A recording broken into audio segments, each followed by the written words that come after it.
जय हिंद दोस्तों। आज की इस वीडियो में क्लास 10 सोशल साइंस से संबंधित ज्योग्राफी का इकाई गौ है वन एवं वन जीव प्राणी संसाधन, इससे संबंधित जितने भी क्वेश्चन आंसर बनते हैं उन सभी क्वेश्चन आंसर को हम एक ही वीडियो में कवर करने वाले हैं। आज का थॉट्स है दोस्तों, सीखने के लिए ललक होनी चाहिए तभी कोई व्यक्ति सीख पाता है।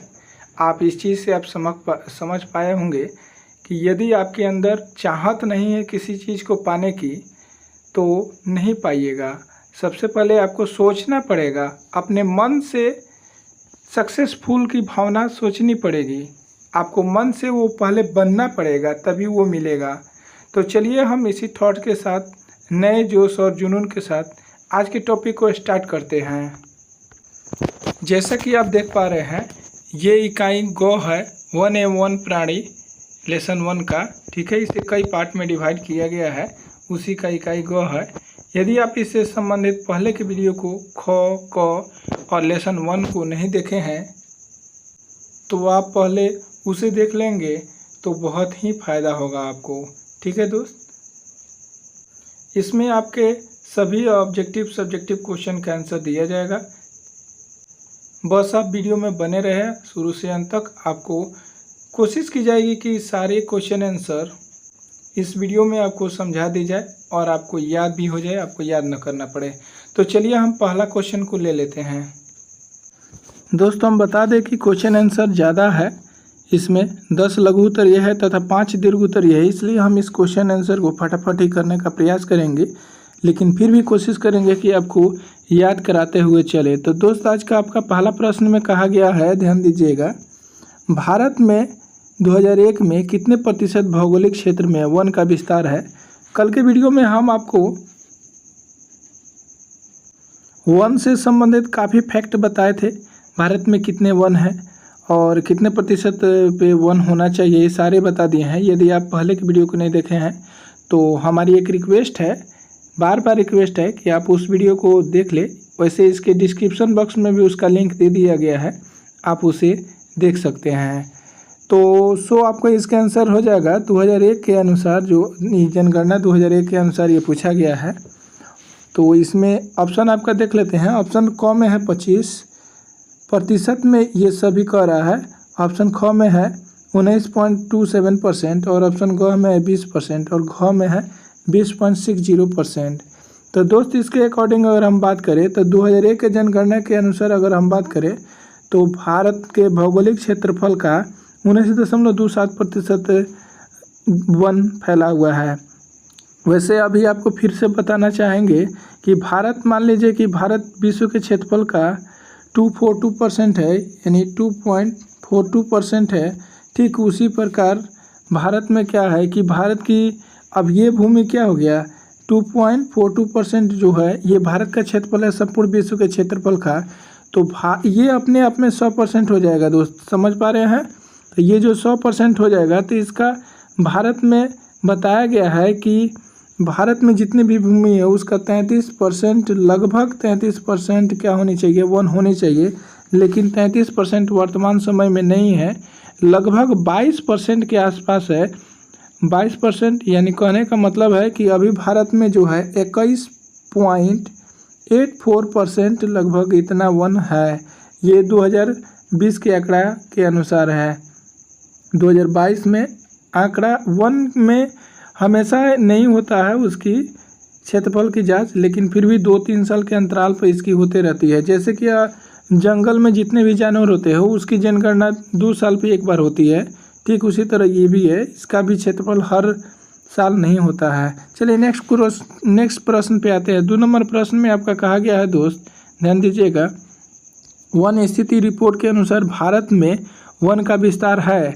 तो वन स्थिति रिपोर्ट के अनुसार आपको बताना है।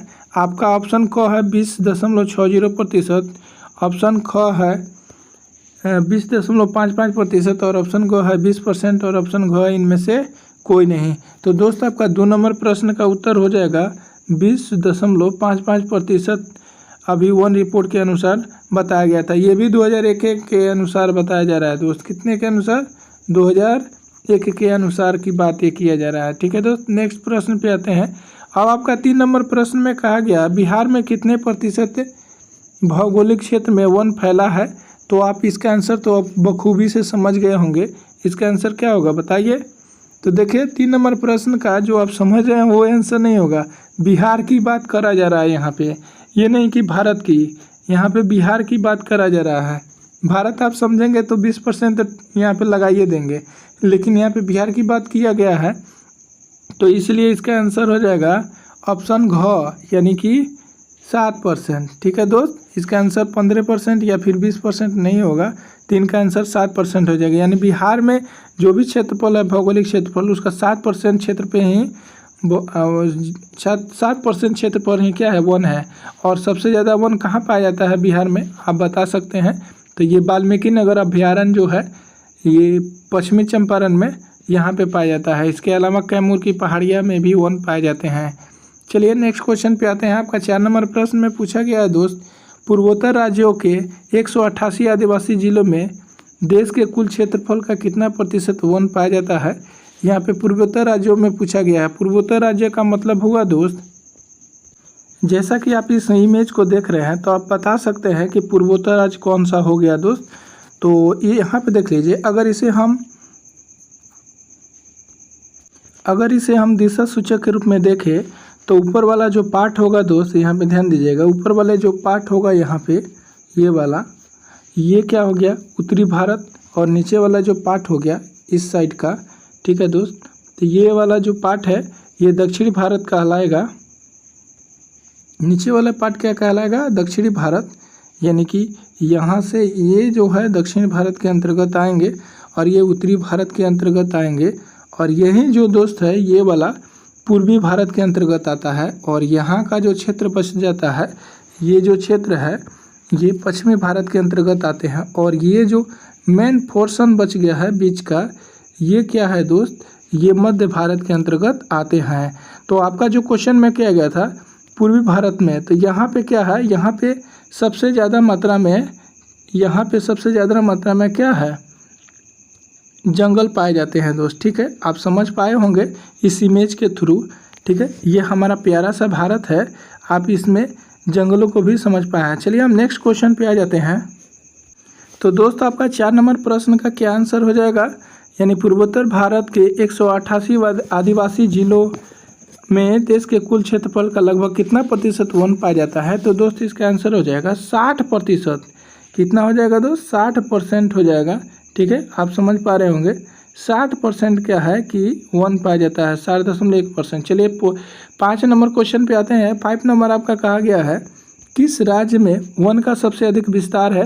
तो आप ऐसे बता ही सकते हैं, मध्य प्रदेश में क्या होता है कि दोस्त यहाँ पे क्या है, मध्य प्रदेश में ऑप्शन ग इसका आंसर हो जाएगा। सबसे ज़्यादा वन क्षेत्र पाए जाते हैं, वनों का राज्य कहा जाता है इसे मध्य प्रदेश का, और ये टाइगर स्टेटों की संख्या भी यहाँ पे सबसे ज़्यादा है। आप कमेंट बॉक्स में ये ज़रूर बताएंगे कि टाइगर रिजर्व की शुरुआत कब की, यानी बाघों की सुरक्षा के लिए योजना कब बनाई गई कि बाघों को अब सुरक्षा देना अनिवार्य है। अब आपका 6 नंबर प्रश्न में पूछा गया है वन संरक्षण एवं प्रबंधन की दृष्टि से वनों को वर्गीकृत किया गया है, यानी कि भारत में वन संरक्षण की दृष्टि से वर्गों को कितने वर्गों में डिवाइड करा गया है। तो दोस्त आपको बता दें कि भारत में वन संरक्षण की दृष्टि से वन को 3 वर्गों में डिवाइड किया गया है। ठीक है दोस्त, जैसा कि आप देख पा रहे हैं यहाँ पे वन को 3 वर्गों में कौन कौन से श्रेणी में बांटा गया है। तो आरक्षित वन की श्रेणी में बांटा गया है पहला, और फिर संरक्षित श्रेणी में बांटा गया, और ग्रामीण क्षेत्र में के अंतर्गत बांटा गया। यानी इस आधार पे अगर माना जाए तो भारत को 3 वर्गों में बांटा गया है। इसके अलावा यहाँ पे और आप समझ सकते हैं इसे आर्द्र कटिबंधीय, आर्द्र शुष्क कटिबंधीय वन, शुष्क उष्ण कटिबंधीय वन तथा पर्वतीय वन के रूप में डिवाइड किया गया है। ठीक है, जैसा कि आप इसे ऐसे भी समझ सकते हैं, देख सकते हैं। ठीक है दोस्त, चलिए आगे क्वेश्चन को ले लेते हैं, अगला क्वेश्चन को हम ले लेते हैं। ठीक है दोस्त, अब आपका 7 नंबर प्रश्न में कहा गया है दोस्त, ध्यान दीजिएगा, 1951 ईस्वी से 1980 ईस्वी तक लगभग कितना वर्ग किलोमीटर वन क्षेत्र पर कृषि भूमि में परिवर्तित कर दिया गया, यानी जो भी भूमि था उसको कितना कृषि के योग्य बना दिया गया है। आपका ऑप्शन में देख लीजिए दोस्त क्या क्या है। ऑप्शन है क में 30,000 यहाँ पे वर्ग किलोमीटर में ही आंसर होगा। और ख में है 26,200 वर्ग किलोमीटर, ग में है 25,200 वर्ग किलोमीटर और घ में है 35,500 किलोमीटर। तो दोस्त आपका 7 नंबर प्रश्न का उत्तर हो जाएगा 26,200 वर्ग किलोमीटर। चलिए नेक्स्ट प्रश्न पे आते हैं। आपका 8 नंबर प्रश्न में कहा गया है संविधान की धारा 21 का संबंध किससे है। ठीक है दोस्त, संविधान की धारा 21 का संबंध किससे है। तो वैसे तो आप इसका आंसर बता ही सकते हैं, वो ऑप्शन सुन लीजिए। क में है वन जीवों तथा प्राकृतिक संसाधनों के संरक्षण, ख में है मृदा संरक्षण, ग में है जल संरक्षण और घ में है खनिज संपदा संरक्षण। तो दोस्त आपका इसका आंसर हो जाएगा 8 का ऑप्शन क, यानी वन जीवों तथा प्राकृतिक संसाधनों का संरक्षण की बात 21 में किया गया है। दोस्तों आप एजेंडा 21 के बारे में ज़रूर बताएंगे कमेंट करके कि एजेंडा 21 क्या है। चलिए 9 नंबर प्रश्न को देखते हैं। 9 नंबर प्रश्न में कहा गया है आपका एक एनसीओ की वानिकी रिपोर्ट के अनुसार 1948 ईस्वी में विश्व में कितने हेक्टेयर भूमि पर वन का विस्तार था। यानी ये 1948 का डाटा पूछा गया है। तो उस समय क्या था, भारत में 4 अरब हेक्टेयर जो था, यहाँ पे विश्व की बात कहा जा रहा है दोस्त, भारत का ही नहीं है, इसमें सभी शामिल है। तो विश्व में 4 अरब हेक्टेयर भूमि पर वन क्षेत्र फैला हुआ था। और आज क्या है दोस्त, आप समझ सकते हैं आज के डेट में वन कमी हो गई है, क्योंकि इतनी ज़्यादा कटाई हो चुका है जिसका आप अनुमान नहीं लगा सकते हैं। वैसे जब तक सारा देश नहीं बताएगा सही डाटा तो आप कैसे कहेंगे कि इतना काटा गया है। आपका 10 नंबर प्रश्न में कहा गया है प्राकृतिक संसाधनों के संरक्षण अधिनियम 1968 में कौन सा कन्वेंशन हुआ था। यानी उस समय कौन सा कन्वेंशन यानी कहाँ पे बैठक हुआ था। आपका ऑप्शन क में है अफ्रीकी कन्वेंशन, ख में है बेंटलेंड कन्वेंशन और ग में है विश्व संपदा कन्वेंशन और घ में इनमें से कोई नहीं। तो दोस्त आपका इसका आंसर हो जाएगा ऑप्शन क अफ्रीकी कन्वेंशन। ठीक है दोस्त। आपका 11 नंबर प्रश्न में कहा गया इनमें से कौन सा जीव है जो केवल भारत में ही पाया जाता है। ये बहुत VVI क्वेश्चनों में से एक है दोस्त, इसे आप याद रखेंगे। ठीक है। आपका ऑप्शन में कहा गया है, ध्यान दीजिएगा, क में घड़ियाल और ख में डॉल्फिन, ग में व्हेल और घ में कछुआ। तो दोस्त ये तो क्वेश्चन का आंसर आपको भूलना ही नहीं चाहिए। ये डॉल्फिन है जो गंगा नदी में पाई जाती है। ठीक है, और ये मनुष्य की भाषा को समझती है। ठीक है। आगे आते हैं 12 नंबर प्रश्न में कहा गया है भारत का राष्ट्रीय पक्षी कौन है। तो ये तो आप कमेंट बॉक्स में इसका आंसर भर दीजिएगा, हम आपको इसका आंसर नहीं दे रहे हैं। अब आपका 13 नंबर जो प्रश्न में कहा गया है दोस्त, मैनग्रोवा का, यहाँ पे ध्यान दीजिएगा, मैनग्रोवा का सबसे अधिक विस्तार है, यानी मैनग्रोवा वन कहाँ पे सबसे ज़्यादा पाया जाता है। आपका ऑप्शन क है अंडमान निकोबार द्वीप समूह में, यहाँ पे भारत में कहा गया है, ख में सुंदरवन के डेल्टाई क्षेत्र में, ग में पश्चिमी तटीय प्रदेश में और घ में पूर्वोत्तर राज्यों में। तो दोस्त आप बताइए 13 नंबर प्रश्न का आंसर क्या हो जाएगा। तो ऑप्शन इसका 13 नंबर प्रश्न का आंसर ऑप्शन ख हो जाएगा, यानी कि मैनग्रोवा वनस्पति जो है सुंदरवन के जो पश्चिम बंगाल में पड़ता है यहाँ पे पाई जाती है। इसे सुंदरवन इसलिए कहा गया है क्योंकि ये गंगा और ब्रह्मपुत्र नदी के मिलने से यहाँ पे बहुत बड़ा डेल्टा बना है और यहाँ पे बहुत अच्छे सुंदर पुष्प यहाँ पे झाड़ियाँ दिखती है। इसी के कारण यहाँ पे सुंदरता के कारण ही इसका नाम रख दिया गया है सुंदरवन। ठीक है।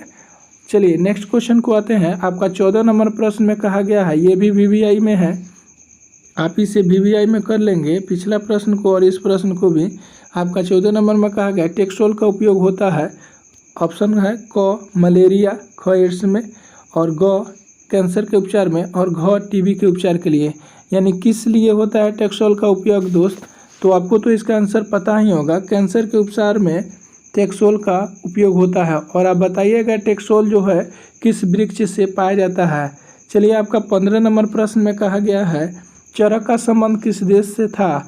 तो दोस्त इसका आंसर भी आप कमेंट बॉक्स में क्या दे सकते हैं। चलिए वैसे हम इसका आंसर बता ही दे रहे हैं, ऑप्शन ग हो जाएगा, यानी भारत में चरक का संबंध था। चरक के पुस्तक का नाम आप कमेंट बॉक्स में लिखेंगे ज़रूर। दोस्त आपको बता दें कि यदि आपको लग रहा है कि हमें समझ में नहीं आ रहा है या फिर वीडियो फास्ट हो जा रही है तो अपने अनुसार इसका स्पीड कर लेंगे। इसमें ज़्यादा क्वेश्चन होने के कारण हम थोड़ा फास्ट चल रहा है। ठीक है दोस्त, और आपको बता दें कि यदि आप हमारे चैनल से जुड़े हैं तो हम आगे चल के जैसे आपका एग्ज़ाम करीब आ जाएगा तो हम आपको लाइव क्लास में आपको हर विषय को पढ़ा करके और याद कराने का प्रयास करेंगे। ठीक है, आप हमारे चैनल से ज़रूर जुड़ जाएंगे। ठीक है, अभी तो हम फेयर करा रहे हैं, इसके बाद में लाइव क्लास देंगे। चलिए, आपका पहला प्रश्न में पूछा गया है, यहाँ पे ध्यान दीजिएगा, बिहार में वन संपदा की वर्तमान स्थिति का वर्णन कीजिए। तो चलिए इसका आंसर आप लोग लिख लीजिए। दोस्त, आपके प्रश्न में बिहार के बारे में पूछा गया है। तो बिहार विभाजन के बाद देखिए बिहार क्या हुआ था, बिहार से क्या नाम है, उड़ीसा अलग हो गया। इसके बाद में बिहार क्या, झारखंड भी अलग हो गया, सॉरी उड़ीसा नहीं, झारखंड अलग हो गया।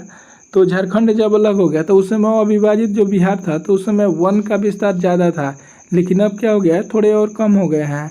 अब आगे बात कर लेते हैं। इसमें बिहार विभाजन के बाद वन विस्तार, उड़ीसा भी बिहार में शामिल था दोस्त, और यह अब सबसे बड़ा राज्य हुआ करता था, जिसमें उड़ीसा था, झारखंड था, यूपी के काफ़ी क्षेत्र थे शामिल। ठीक है, बिहार विभाजन के बाद विस्तार में बिहार राजधानी होती चली गई, क्योंकि वर्तमान बिहार में अधिकतर भूमि कृषि योग्य है।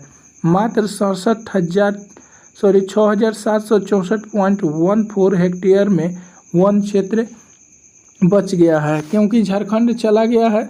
ठीक है दोस्त, तो जो झारखंड जब चला गया है तो यहाँ पे कितना बच गया है, मात्र 6764 वर्ग हेक्टेयर वन क्षेत्र बच गया है। यह भौगोलिक क्षेत्र का मात्र 7.1% है, जैसा कि आपको क्वेश्चन में आंसर हमने बता दिया है। बिहार में जिलों की संख्या कितनी है दोस्त, तो 38 है। तो यानी कि 38 जिलों में 17 जिलों से वन क्षेत्र समाप्त हो चुका है, जिसमें पश्चिमी चंपारण, मुंगेर, बांका, जमुई, नवादा, नालंदा और रोहतास, कैमूर और औरंगाबाद जिलों के वनों की स्थिति कुछ बेहतर है। यानी इन्हीं जिलों में, बिहार के इन्हीं जिलों में वन क्षेत्र ज़्यादा पाया जाता है। और सबसे ज़्यादा वन क्षेत्र किस जिला में पाया जाता है दोस्त, तो बिहार के पश्चिमी चंपारण जिला में वन क्षेत्र बिहार में सबसे ज़्यादा पाया जाता है। ठीक है, जिसका कुल क्षेत्रफल 3700 वर्ग किलोमीटर है। शेष में अक्रमिक वन क्षेत्र है। वन के नाम पर केवल झाड़ घास फूस है। ठीक है, यानी कि यहाँ पे वन के नाम पर झाड़ी उड़ी है, वन रियल में वन नहीं है, यानी कि पेड़ पौधे कम हैं। वहाँ पे लोग क्या किए हैं, वनों की कटाई कर देने से वन की कमी आ गया है। ठीक है, चलिए हम नेक्स्ट प्रश्न पे आ जाते हैं। अब आपका 2 नंबर प्रश्न में पूछा गया है, वन विनाश के मुख्य कारकों को लिखें। तो दोस्तों, आपको पता होगा कि वन का विनाश कैसे होता है। अधिक मात्रा में अगर आप पेड़ की कटाई कर लेंगे या फिर बाढ़ आने से हो जाएगा। वन का विनाश का कारण ये भी है। ठीक है, और देख लेते हैं आपके बुक के अकॉर्डिंग। ठीक है, वन विनाश के निम्नलिखित कारण है, जिसमें से आप लिख लीजिए, कृषिगत भूमि का फैलाव। यानी कि जैसे जैसे कृषिगत भूमि का फैलाव होते गया है तो लोगों ने कृषि करने के लिए भूमि को बढ़ाने के उद्देश्य से वन को काटने लगे हैं। नेक्स्ट टॉपिक में अगला है, नदी घाटी परियोजनाओं के विकास के लिए। यानी नदी घाटी परियोजना के विकास के लिए नदी जंगल से होकर कहीं गुजरता है, तो लोग क्या किए हैं, नदी को और साफ सफाई करने के लिए या फिर उसे और बेहतरीन बनाने के लिए क्या कर रहे हैं, वो जंगलों को काट रहे हैं। तीसरा कारण है पशुचरण एवं ईंधन के लिए लकड़ियों का उपयोग। यानी लकड़ी के लिए क्या कर रहे हैं, और पशुओं को चराने के लिए लोग जंगल की कटाई कर करके कम कर दिए हैं। अगला कारण है पर्यावरण विशेषज्ञों ने के अनुसार भारत में कई क्षेत्रों में वाणिज्य की दृष्टि से एकल वृक्षारोपण करने से पेड़ों की दूसरी जातियां नष्ट हो गई। जैसे कि सागवान के एकल रोपण से दक्षिण भारत में अन्य प्राकृतिक वन बर्बाद हो गए। यानी कहने का मतलब यह है दोस्त कि एकल वृक्ष, यानी एक ही प्रकार के लोग वृक्ष लगा रहे हैं अपने फायदे के लिए, जिसके कारण वन का विनाश हो गया है। जैसे कि अभी देख रहे हैं कि सागवान का वृक्ष चारों तरफ दिखने लगा है आजकल। इसके कारण क्या होता है कि अन्य पौधे की कमी हो गई है। अन्य कारण में आप लिखेंगे अन्य कारण में है कि भोजन, सुरक्षा एवं आनंद के लिए वन्य जीवों का शिकार भी और वन विनाश का प्रमुख कारणों में शामिल है। यानी कि भोजन के लिए, वन सुरक्षा एवं आनंद के लिए, यानी कि अपने सुरक्षा के लिए, जैसे कि पहले राजा महाराजा लोग क्या करते थे कि शिकार करते थे, उसी तरह से आज भी लोग शिकार करते थे, जैसे कि हाथी के दांत के लिए या फिर बाघ के खाल के लिए, इस तरह से शिकार करते हैं। और इसके कारण से क्या होता है कि लोग अपने बचाव के लिए जंगल में जाते हैं, वहीं पे झुग्गी बना करके वन को काट करके और बस भी जाते हैं। जैसे कि अगर पूर्वी भारत की बात करें, जैसे नागालैंड, मेघालय और मणिपुर, त्रिपुरा, इन राज्यों में क्या होता है दोस्त कि वन जंगल में ही लोग बसे होते हैं। चलिए आपका नेक्स्ट प्रश्न पे आ जाते हैं। नेक्स्ट प्रश्न में आपका 3 नंबर में कहा गया है कि वन के पर्यावरणीय महत्व का वर्णन करें। तो देखिए दोस्त, आपको बता दें कि पर्यावरण का कितना महत्व है हमारे लिए। अगर पर्यावरण सही नहीं रहेगा, दूषित हो जाएगा, तो जैसे कि धूल कण जितने भी फैले हैं तो वो हमारे फेफड़ा को प्रभावित करेंगे, या फिर जो भी फैक्ट्री है उसके धुआं, या फिर मोटरसाइकिल, गाड़ियाँ, इससे क्या होगा, पर्यावरण सबसे अधिक मात्रा में दूषित होगा। आपको बता दें कि हमारे जो भूमि पे है 80% ऑक्सीजन जो होता है, यानी कि O2 ऑक्सीजन जो होता है, समुद्री शैवाल देते हैं। कौन देते हैं दोस्त? तो ये जो होते हैं समुद्री शैवाल देते हैं, ठीक है। अब ये क्या होता है, समुद्री शैवाल जो देते हैं इतने परसेंट, 80% देते हैं। कितने परसेंट देते हैं दोस्त? तो 80%। और बाकी के जो 20% ऑक्सीजन होता है वो हम पेड़ पौधों से लेते हैं। 20% ऑक्सीजन कहाँ से लेते हैं? ये जो हो हम पेड़ पौधों से लेते हैं। कहाँ से लेते हैं? पेड़ पौधों से। अगर हम बात करें दोस्त पेड़ पौधों के अलावा, इसमें क्या होता है कि यहाँ पे ध्यान दीजिएगा दोस्त, हम ये बताना चाह रहे हैं कि जिस तरह से 80% शैवाल दिए हैं ऑक्सीजन, ठीक उसी प्रकार हमारा वातावरण का प्रदूषण जो होता है, यानी कार्बन डाइऑक्साइड को, CO2 की मात्रा को 80% जो होता है पेड़ पौधे ले लेता है, और मात्र 20% से भी कम समुद्री शैवाल उसको सोखते हैं, ठीक है। आप ये कमेंट बॉक्स में लिखेंगे कि कार्बन डाइऑक्साइड पौधे कब छोड़ते हैं और कब लेते हैं, ठीक है दोस्त, और कितना मात्रा में वायुमंडल में कार्बन डाइऑक्साइड गैस भरा हुआ है, का उत्तर लिख लेंगे। वन एवं प्राणी मानव जीवन के प्रमुख हम सफ़र है। वन पृथ्वी के लिए सुरक्षा कवच जैसा है। यह केवल एक संसाधन ही नहीं बल्कि परिस्थिति तंत्र के निर्माण में महत्वपूर्ण घटक है।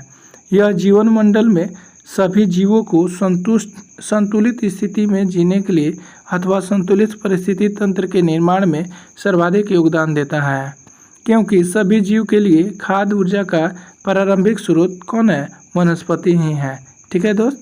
आप 4 नंबर प्रश्न को देख लेते हैं। आपका 4 नंबर प्रश्न में पूछा गया है, ध्यान दीजिएगा, वन जीवों के ह्रास के 4 प्रमुख कारणों का उल्लेख करें। तो देखिए इसका आंसर, वन जीवों के ह्रास के प्रमुख 4 कारण निम्नलिखित है। पहला कारण में लिखिएगा, आप पॉइंट बना करके लिख लेंगे 1 2 3 4।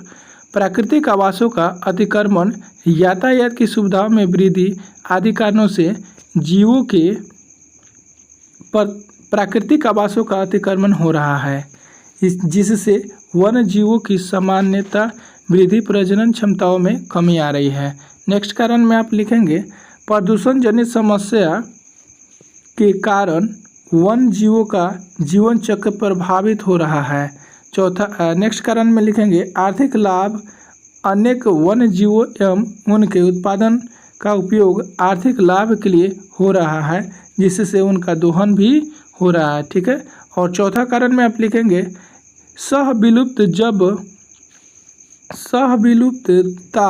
जब एक जाति विलुप्त हो जाती है तब उस पर आधिकारिक दूसरी जाति भी विलुप्त होने लगती है, यानी कि उसी के जैसा अन्य जो जातियां हैं जीव जंतु का, वो भी विलुप्त होने लगते हैं।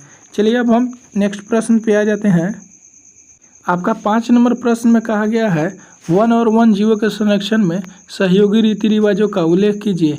यहाँ पे रीति रिवाज के बारे में पूछा गया है कि कौन कौन सी रीति रिवाज होता है।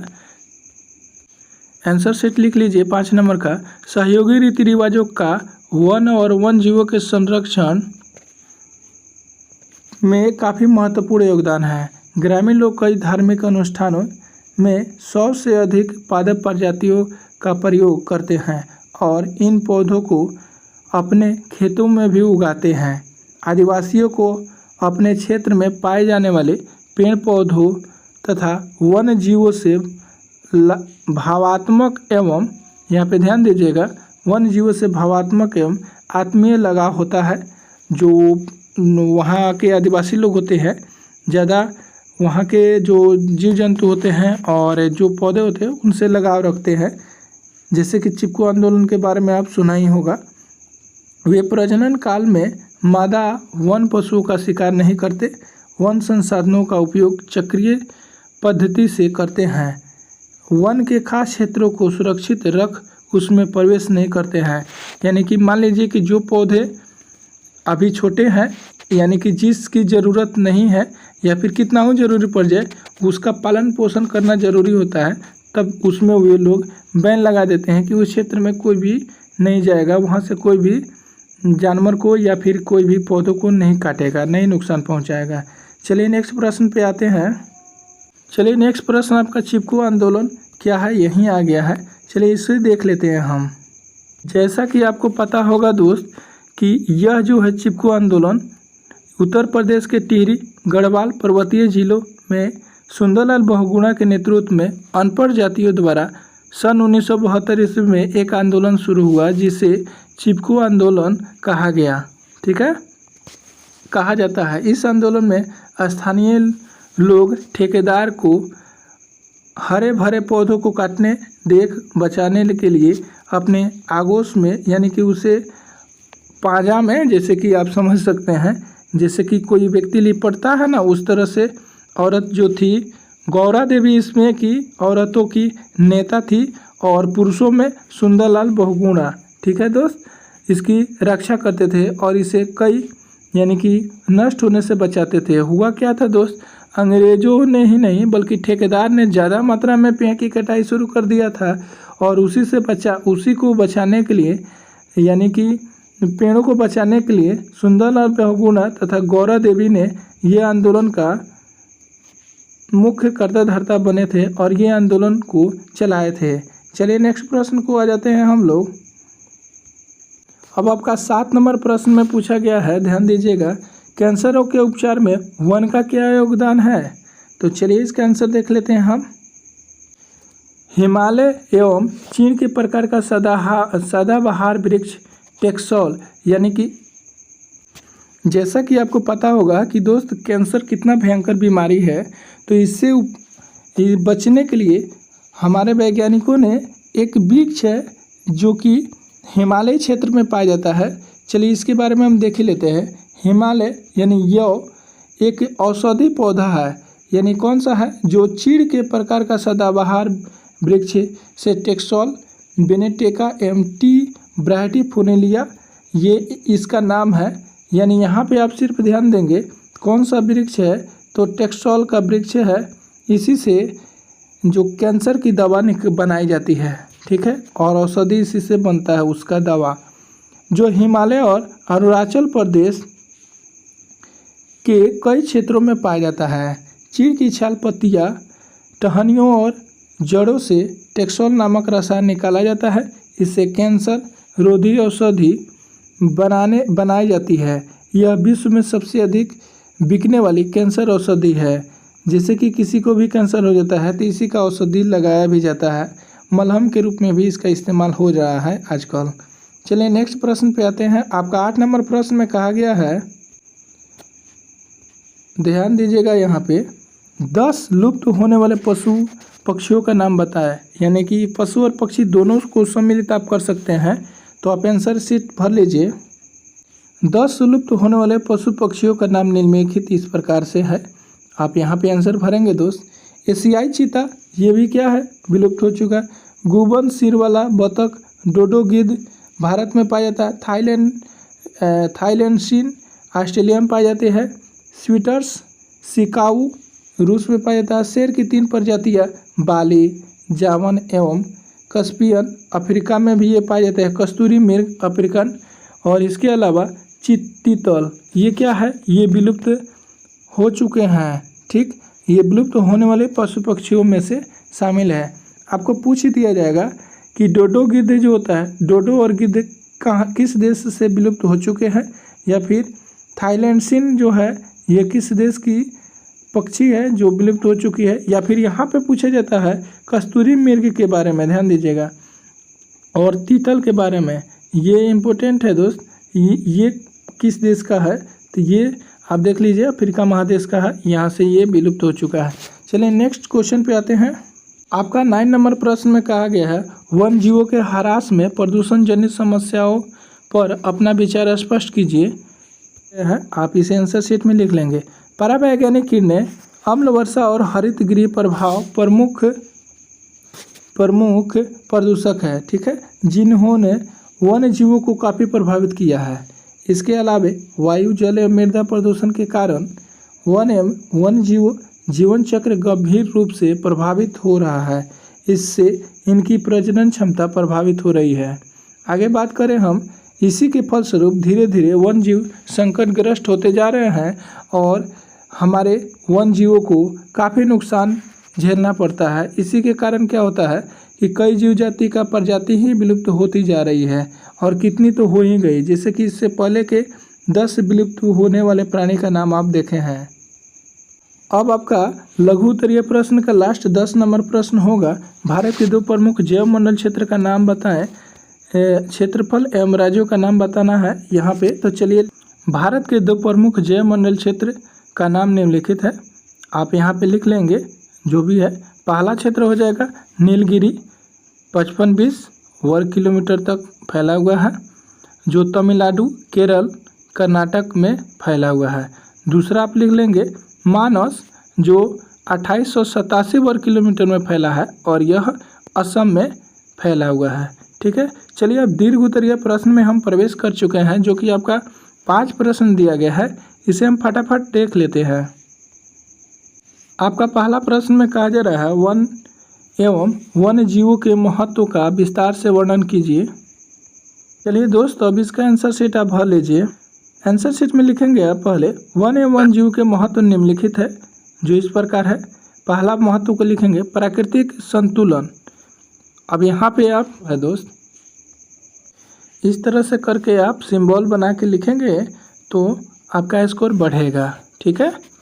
चलिए, हम अब समझेंगे प्राकृतिक संतुलन। वन एवं वन्य जीव प्राकृतिक संतुलन कायम करने में मदद करते हैं, जैसे आवास एवं अन्य कार्यों के लिए जंगल काटे जाने से अनेक परिस्थितियाँ समस्याएं उत्पन्न हुई, जैसे मृदा अपरदन, अनावृष्टि, अतिवृष्टि इत्यादि का सामना भी करना पड़ा। चलिए, दूसरा पॉइंट इसका लिखेंगे आर्थिक महत्व। वन एवं वन्य जीवों से अनेक ऐसे उत्पाद प्राप्त होते हैं जिनका आर्थिक महत्व बहुत अधिक होता है, जैसे कीमती लकड़ियाँ, जड़ी बूटियाँ, हाथी के दांत, चमड़ा इत्यादि। आप इसे समझ ही पा रहे होंगे 2 नंबर पॉइंट को। अगला पॉइंट लिखेंगे 3 नंबर में वैज्ञानिक उपयोगिता। वन प्राणी पर किए गए प्रयोगों के जरिए शरीर रचना, कार्य की तथा परिस्थितियों तथ्यों का अपार ज्ञान प्राप्त हुआ है। नई औषधियों के गुण अथवा नई शल्य चिकित्सा प्राणी की महत्व की जांच बढ़ने पहले मेढक, खरगोश, बंदर, भेड़ इत्यादि पे हुआ करता था ही किया जाता था, अब मनुष्य पर भी हो रहा है। इससे कोई नुकसान नहीं पहुंच रहा है तो मनुष्य पे भी लोग कर रहे हैं, ठीक है। चौथा कारण लिखेंगे प्राकृतिक महत्व और धार्मिक लगाव। अनादि काल से ही मनुष्य का वन्य जीवों से संस्कृति एवं धार्मिक लगाव रहा है। मनुष्य पीपल, बरगद, तुलसी, आंवला इत्यादि की पूजा भी करता है। कि हिंदू धर्म में मत्स्य, नरसिंह, हनुमान इत्यादि को देवताओं का अवतार समझा जाता है। बाघ, गरुड़, चूहा, बैल इत्यादि को दुर्गा, विष्णु, गणेश, शिव इत्यादि देवताओं का वाहन भी समझा जाता है। पौराणिक कथाएं एवं साहित्यिक वन जंतुओं के विवरण से भी भरे पड़े हैं, ठीक है। और 5वां कारण में लिख लेंगे कीड़ा तथा आनंद अनुभव। हमारे देश में वन्य जीवों की बहुलता है और वे कीड़ा तथा आनंद अनुभव के अपार स्रोत भी है। भिन्न भिन्न पशुओं तथा पक्षियों कीड़ाएँ यानी कि उसे आपस में लड़ाना, ये सारी क्रियाएं इसमें शामिल है। मनमोहक दृश्य उत्पन्न कराती है। जैसे कि आमतौर पे पहले ग्रामीण जो लोग थे वो मुर्गा से मुर्गा को लड़ाते थे, सांड से सांड को लड़ाते थे, भेड़ से भेड़ को लड़ाते थे। इसलिए ये क्या हो जाता है, ज़्यादा ही दिलचस्प हो जाती है। ठीक है दोस्त,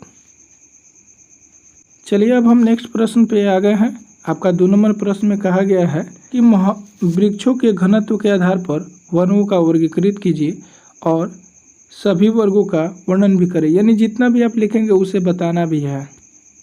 चलिए आंसर शीट भरिए दोस्त। वृक्षों के घनत्व के आधार पर वनों को 5 वर्गों में डिवाइड करा गया है। पहला वर्ग लिख लीजिए आप,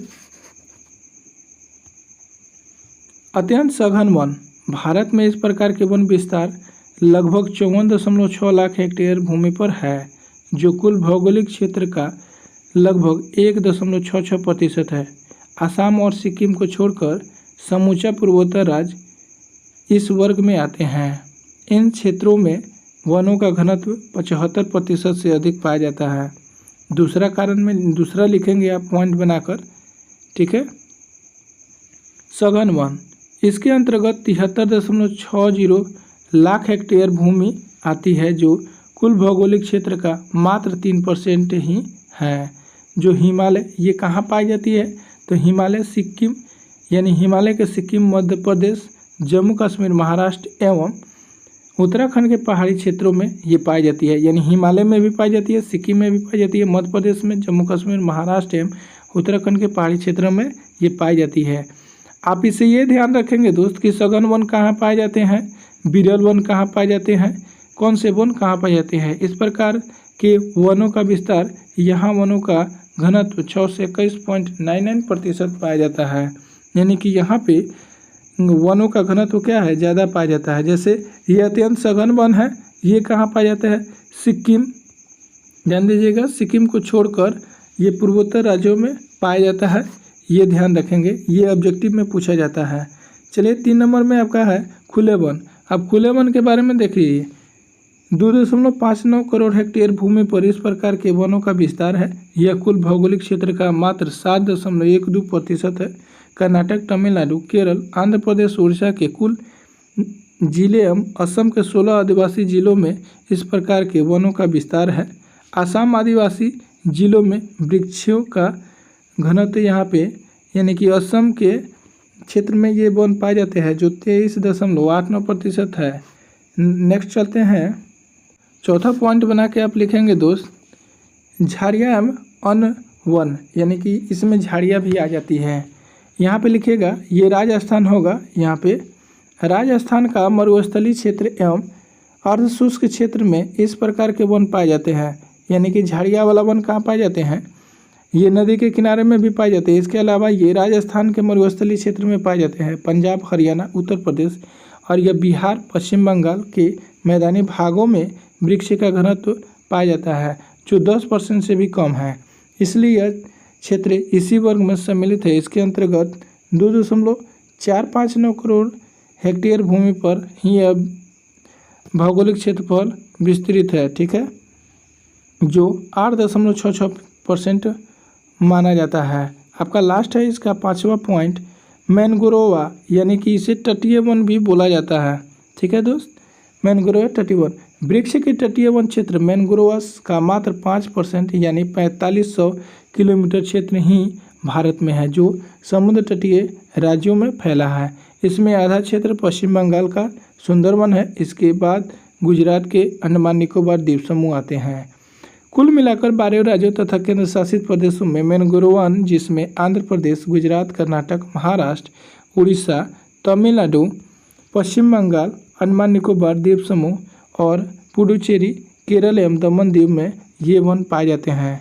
दोस्तों, आपको 5 प्रकार के बारे में, हम 5 प्रकार के वन के बारे में जो भारत में पाए जाते हैं उसके बारे में हमने कवर करा दिया।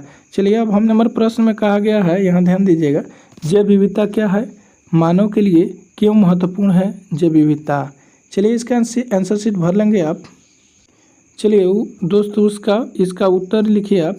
जैव विविधता से तात्पर्य विभिन्न जीव रूपों में पाई जाती है। ठीक है, पाई जाने वाली जैव विविधता से, यानी कि जैव विविधता का मतलब है कि विभिन्न प्रकार के जीव जंतु यह शब्द किसी विशेष क्षेत्र में पाए जाने वाले विभिन्न जीव रूपों की ओर इंगित करता है।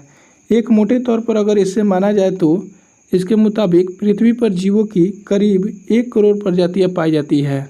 ठीक है, आगे लिखेंगे, यह हमारी धारा पर यानी धरती पर अमूल्य यानी बहुमूल्य आप कह सकते हैं अमूल धरोहर है। वन्य जीव सदियों से हमारे संस्कृति एवं आर्थिक क्षेत्र में महत्वपूर्ण भूमिका निभाते आ रहे हैं।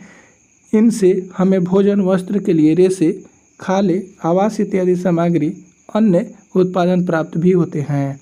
इनकी चहक और महक से हमारे जीवन में स्फूर्ति प्रदान करती है। पारिस्थितिकी के लिए ये श्रृंगार के रूप में किसी श्रृंगार से कम नहीं है। भारत में इन्हें सदैव आदर भाव एवं पूज्य समझा जाता है, जैसे कि नीम की पूजा करना, नीम के पौधा की या फिर पीपल के या फिर तुलसी के कई वृक्षों की पूजा या पूजनीय माना जाता है। आगे बात करें हैं मनुष्यों, यहाँ पे मनुष्य होगा। मनुष्यों के लिए प्रेरणा का स्रोत तो सैलानियों के लिए आकर्षक का विषय भी है। ठीक है दोस्त, ये पर्यावरण संतुलन के लिए भी अति आवश्यक है तथा हमारी भावी पीढ़ी के लिए भी आवश्यक है, कि ये अत्यंत महत्वपूर्ण है। चलिए हम 4 नंबर प्रश्न पे आ चुके हैं, जो कि आपका कहा जा रहा है विस्तार पूर्वक बताए कि मानव क्रियाएं किस प्रकार प्राकृतिक वनस्पति और प्राणियों के ह्रास के कारण है। ठीक है दोस्त, यानी कि प्राकृतिक वनस्पति और प्राणियों के ह्रास का कारण बताना है। मानव करता है जो काम। मनुष्य अपने लालच लिप्सा के कारण दोस्त जो जंगल होते हैं उसकी पेड़ की कटाई करते हैं, यानी उसकी कटाई करते हैं और उससे नुकसान पहुंचाते हैं। वैसे आंसर भरिए इसका। मानव जीव मंडल का सबसे महत्वपूर्ण सदस्य है, जो न सिर्फ अन्य जैविक सदस्यों को प्रभावित करता है बल्कि पर्यावरण के अजैव घटकों में भी अत्यधिक परिवर्तन लाता है।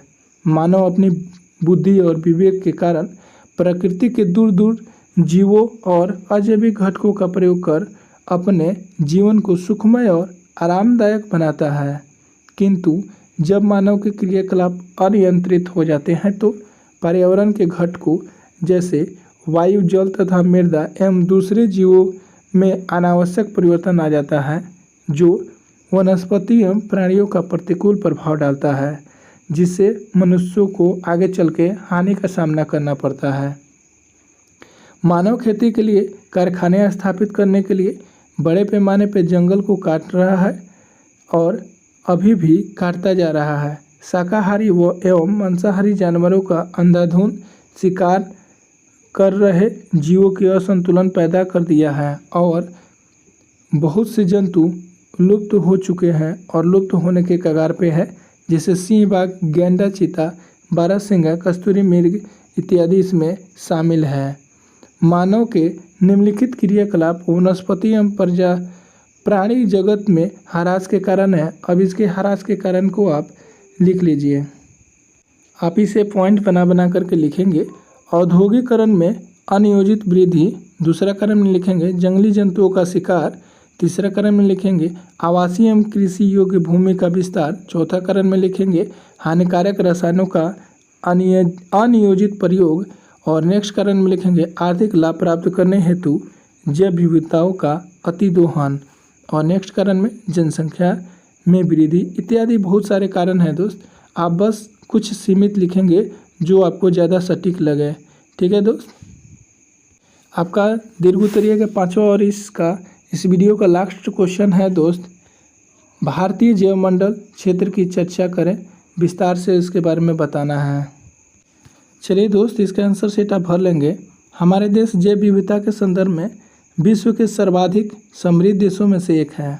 ठीक है, आगे बात करते हैं हम। इसकी गणना विश्व के 12 विशाल जैविक विविधता वाले देशों में की जाती है। यहाँ विश्व की सारी जैव प्रजातियों का 8% जनसंख्या जिसकी हम बात करें तो लगभग 16 लाख पाई जाती है। इन्हीं जैव विविधताओं के संरक्षण हेतु यूनेस्को के सहयोग से भारत में 14 जैव मंडल आरक्षित क्षेत्र की स्थापना की गई है। ये डाटा पहले का है दोस्त, क्योंकि आपका बुक पुराना ही चल रहा है, तो इसलिए अभी हमें इसे ही बताना पड़ रहा है।